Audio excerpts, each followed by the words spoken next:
लखपत जी, इनका कहना है कि सरकार की मजबूरी थी इसलिए बहाल कराया गया। जी, मजबूरी तो भाजपा की रहती है। आप समझ सकते हैं कि हम्म। ये बार-बार कहते हैं कि जीरो टॉलरेंस की सरकार है, बहुत पारदर्शी सरकार है, हम बहुत हम्म। बहुत ही जिस ईमानदारी से काम करते हैं। तो आप जानते हैं कि 5 साल सरकार होने वाले हैं, लोकायुक्त प्रवर समिति को भेजा गया है। हम्म। अगर इनमें ईमानदारी इतना दम था तो लोकायुक्त को ये कह रहे तो 100 दिन में लाएंगे, क्यों नहीं लाए?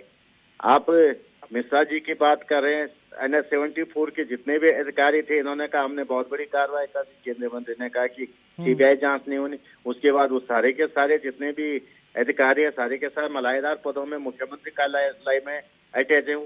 तो ये तो इन्हें बताना पड़ेगा क्या मजबूरी है, क्या प्रेम है इनको इतना। और ये जो हमने कहा है कि खनन प्रेमी सरकार है, इससे उम्मीद भी क्या की जा सकती। आप सोचिए, मुख्यमंत्री उत्तराखंड के मुख्यमंत्री को हम्म। खनन के ट्रकों को छुड़ाने के लिए चिट्ठी भेजनी पड़ रही एसपी को। जी।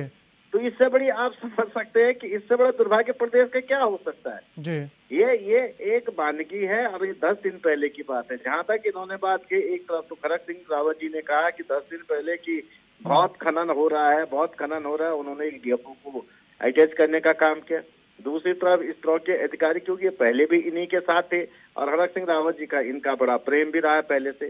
तो ये सब जानते हैं कि क्यों किया गया, किस लिए किया गया, इसमें कितना पैसा दिया गया मंत्री को, कितना मुख्यमंत्री को दिया गया है। ये कोई छुपी हुई बात नहीं राणा जी। ये तो आप भी जानते हैं कि मोटा पैसा मुख्यमंत्री के घर में पहुंच गया है, दिल्ली पहुंच गया है। तो कहाँ दिक्कत है भाजपा? आप भाजपा कहती है हम वो गंगा है जहाँ कोई पापी आ जाए वो भी पाप मुक्त हो जाता है। तो ये भ्रष्टाचारी मुक्त हो जाते हैं। यहाँ देश को लूटेंगे, खसोड़ेंगे, उत्तराखंड को लूटेंगे, खसोड़ेंगे, भाजपा का घर भरेंगे, भाजपा का ऑफिस भरेंगे, तो ये ईमानदार हो जाते। तो ये इनकी नई थ्योरी है, नई डेफिनेशन है भाजपा की।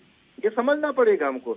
मैं यहाँ पे आपसे कह सकता हूँ कि जिस तरह से कुंभ के अंदर आप जान सकते हैं कि दुनिया का, हिंदुस्तान का सबसे बड़ा आरटीपीसीआर घोटाला हुआ, कुंभ जैसी संस्था, देवभूमि उत्तराखंड है, और उसके बाद सरकार इतनी बेशर्मी हो गई कि कुंभ में भ्रष्टाचार के कर्मकांड बोर्ड के अंदर जहाँ असहाय अपाहिज बच्चों के लिए सामान दिया जाना था, वहां भ्रष्टाचार कर दिया।